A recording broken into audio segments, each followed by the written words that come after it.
దానిలో కర్నూలు నుండి వచ్చి అనంతపురం జిల్లాలోకి వచ్చి ఏదో చంద్రబాబు పుణ్యాన నీకు టికెట్ వచ్చి గెలిచిండొచ్చు గాని ఇక్కడ నీ రపరపలు ఇక్కడ ఒక వైఎస్ఆర్ కార్యకర్త ప్రతి ఒక్కడు కూడా ఒక సైనికుడే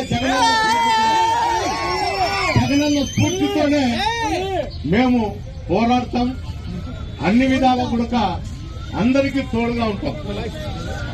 ఎందుకు చెప్తానా అంటే ఈ సందర్భంగా ప్రతి ఒక్క ఎమ్మెల్యే కూడా రెచ్చగొట్టే ధోరణిలో పోతారు కాబట్టి ఈ రెచ్చగొట్టే ధోరణి మానుకోవాలి. అయ్యా మా లీడర్ చంద్రబాబు నాయుడు చెప్పినారు ఎలక్షన్ల ముందు హామీలు నెరవేర్చే దానికోసం మేము కృషి చేస్తామని చెప్తాం. అది పోగొట్టి అయ్యా దౌర్జన్యాలు చేసుకుంటా అందరినీ నాకు తెలిసి 2-3 నెలల కిందట ప్రెస్ వాళ్ళని కూడా చెప్పినాడు రైలు పట్టాల కింద పండబెడతామని. ఈ ప్రెస్ వాళ్ళు కూడా దానిపైన ఏందో మేము ధర్నా చేస్తాం అది చేస్తాం అనేది కానీ ఏమి చేయలేదు. పాపం ఎత్తకపోయి ఆడుకు రైలు పట్టాల కింద పండబెడితే మా భార్య పిల్లలు మేమెట్లా పట్టాలని అతని మీద తిరుగుబడి అతని అక్కడ జరుగుతున్న అరాజకాలపైన దోపిడీలపైన ఏ ఒక్కరు కూడా స్పందించే పరిస్థితి లేదు. ఏమంటే ఒక భయం.